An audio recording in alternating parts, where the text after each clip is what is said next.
आम्ही शेतकरी या देशाचा आत्मा आहोत, कोणी काही म्हणो, पण आज या देशात जे राज्य आहे ते खऱ्या अर्थानं बळीचं राज्य आहे, आम्हा शेतकऱ्यांचं राज्य आहे. 10 वर्षांपूर्वी आम्हा शेतकऱ्यांची परिस्थिती अतिशय कठीण होती.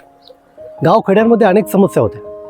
विजेची समस्या, कृषी पंपांची समस्या, शिवार रस्त्यांची समस्या, विहिरींची समस्या, अशा अनेक समस्या होत्या. पण पंतप्रधान नरेंद्र मोदी यांनी शेतकऱ्यांच्या जीवनात सुखसमृद्धी आणली.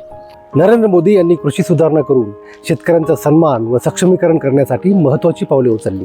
प्रधानमंत्री नरेंद्र मोदी हे शेतकऱ्यांच्या गरजा प्रत्यक्षपणे समजून घेताना दिसतात. त्यांनी देशभरातील शेतकऱ्यांशी थेट संवाद साधला आहे. त्यांची आव्हाने आणि आकांक्षा ऐकल्या आहेत. प्रधानमंत्री किसान सन्मान निधी अंतर्गत केंद्र शासनाच्या वतीनं 6,000 व राज्य शासनाच्या वतीनं 6,000 असे एकूण 12,000 रुपये सन्मान निधी शेतकऱ्यांना मिळत आहे.